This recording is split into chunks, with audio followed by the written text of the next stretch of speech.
launga le suafa malu o le atua le tamā, le alo, ma le angang pa ia. Amen. Maua le matua o le launga ma le tusi na faitawina. Ko nito e lua mta upu mua mua o filifilia le fa upu e lima. O titoi faitawina. Wa pei o na tele ya ima tou o ti ngā o no kewiso. Fa pea foi o na tele o le fa amafan fanaina o ima tou e kewiso. Le manatu au tu o le neiva yaso. Ola ma le fa moe moe i tutonu o ti ngā ma le lea to toa. E tau fi mauina le fa moe moe. Ola manatu au tu o le nei yaso. Lavatia maftianga. Lavatia maftianga. Pe tusa mal tausanga mamasina e ono. No no foi Paulo i Korinito. Ilana malanga Faamisionare lo na lua. Ma mata ile folofolaina o le tala le lei. O Korinito se tasi o ai tele o le malo e leni. Le lei lo na tamau a inga. Ma e to tele tangata maumea ma tangata poto no foi. Pe tai wo fa tasi le ati na e o le ai le tamau a inga fa le tino. Ma le ami o le anga. Wa fa nga si se le pule a tangata tau loa. Fa tupu tele nai lo lato tamau a inga. Ili fa nga ino tangata vai vai ma tangata fa tau va. E mese i tapo inga i tupua. Ma le ami o fa talitane. Le yele uputu Korinito. O e te ami o fa Korinito. O tu mbanga fa pau ia. Sa tamu fai malosi la apostolo ina ia tineia ma fa mutaina. Sa manuia ngā luenga la apostolo. Ona o le sosoani o le ngang pa ia. Wasa a matalan luenga folofola o le tala le lei i tangata fa tauwa ia o le sosaiete. O e o lo tau mia o le latu saul tonga. Ono o le pule le alofa tangata maululunga o le ai. E ngata i lea o le tamawhai o Paulo. Se i whaasao o ngā se ala au satukaio. Lo lato tali tonunga. E le aise toi tu atu o le oti. O se awa o ngā safte na i ma ngā ruenga folofola le apostolo. I le kawiso toi tu. A wao le kawiso toi tu lea. E ia moli mau iai le ala i tamaseko. I lono mamalu malon sirisidesi.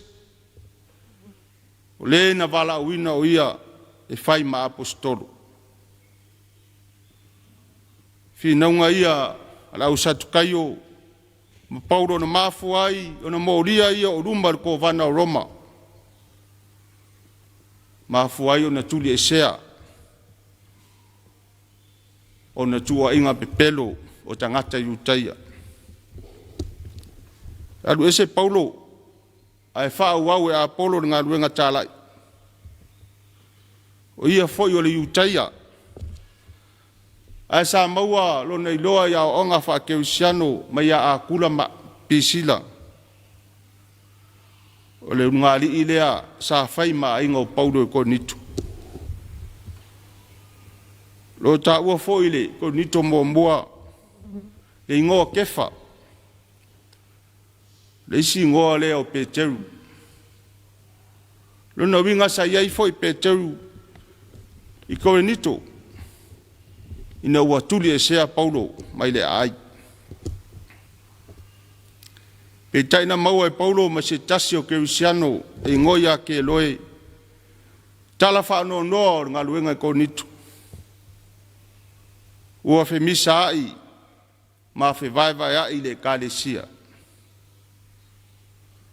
Ua whaaleanga, ma tau wha ina e nisi le tauti ngāo Paulo le tala le lei. Le na ia tuto le fatu le tala le lei. ai whaasusu e Apolo. Wai whai maisi, e sao le tala inga Apolo. Whai mai nisi e sao le tala inga Apolo. Au nisi o Peteru. Mafuanga le tusi mua na alu mati mo teo. Whailo ailo na whanau noa le taulanga ina o le tala leia keriso. O na winga mamanatu whal tangata. Mai Paulo. Wa ua ta ua mai o tou o usoi ia tau. Wa ia te o tou misa. Lona winga o taito tasi o tou mawhapeane.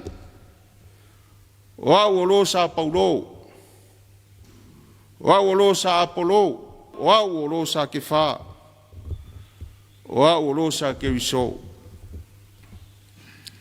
Pe mai il fa malus au la apostolo. Pe ua fa sa tau ina ea Paulo mo o tou. Pe na papatiso ina ea o tou le ngō Paulo. O te whaafta i atu i le atua. O te le i papatiso ina so o tou. Ina nei whapea se tas. Na o papatiso atu i lo unei ngoa. O le vai lea o le au keusiano i Korinito.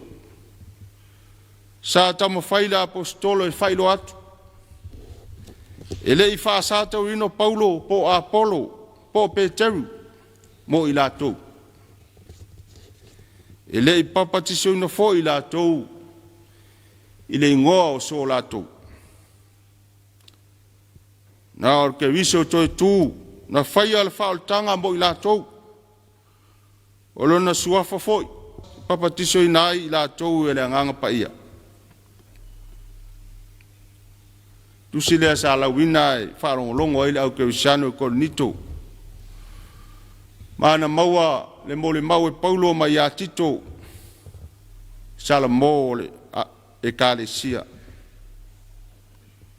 Mafuanga lea o le toi tusi lona lua o le apostolo i a Korinito. O le whailo eina o le loto whaaftai. I le auso whaatasi ma upu whaala i au. Ia tū mau pēa i le tala le lei o le whaoltanga. Ia lātou la vātia maftianga o le avea me keusiano. Pei foi o ne ia ono sa ia. Ti ngā o le whaaleanga mai.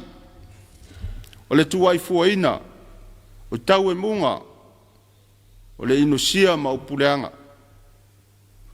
O no lana moli mau i le ali. Peo upu a whaima matua.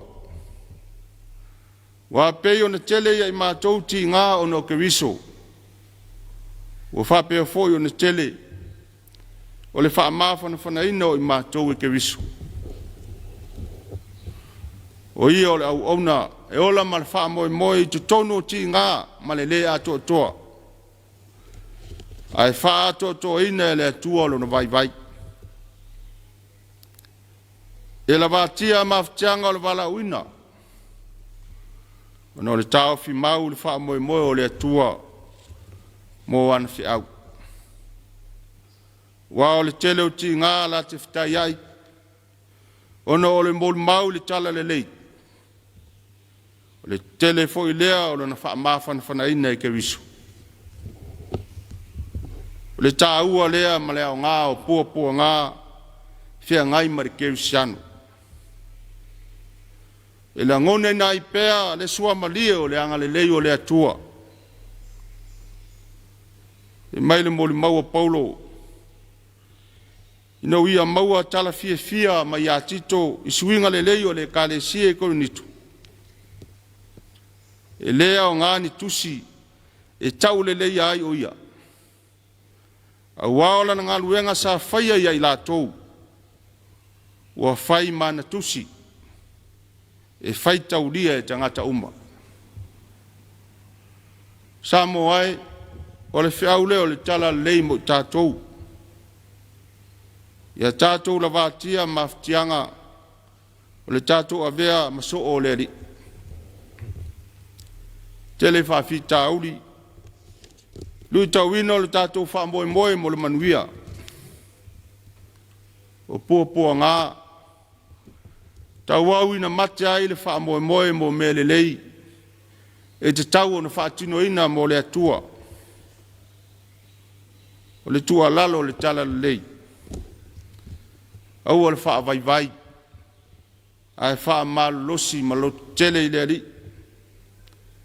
Whai mea tonu. Whai mea le lei.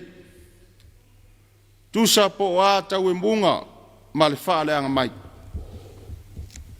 A wao lo i le atua le wha masinonga a mio tonu. E le i maumawina e Paulo se teimi e tali atuai e tau emu ma wha leanga mai. A sa ngalua pea o ia ma le wha malosi. Ina ia tusa ma le whinga ngalo le atua. Wa e tele lava mea leanga e o le tangata a mio tonu. E lave ina lava o ia e leli. Oa ngaluenga le lei tātou te whaia le suafa o le atua. O le tātou tusi lea. E whaita wina e tangata uma. E meise o le sila whanga le atua. Wa o le tele ia i tātou o ti ngā o no keriso. Whapena i fōi o na tele o le tātou wha mawhana whanaina i keriso lo tātou wari. Ala wātia Jesu ti ngā o le inosia ma le tau e mua. Tu waifo ina. Whapea ma le matui o ti ngā o sa tau. Ni e whai mo tātou tofi e mālo o lonta mai whaavavau. Ala le whātua tua ma le salamo whaamaun. Ono Jesu. Amen. Tātou pese i le tua le pese se lau fitus fulima.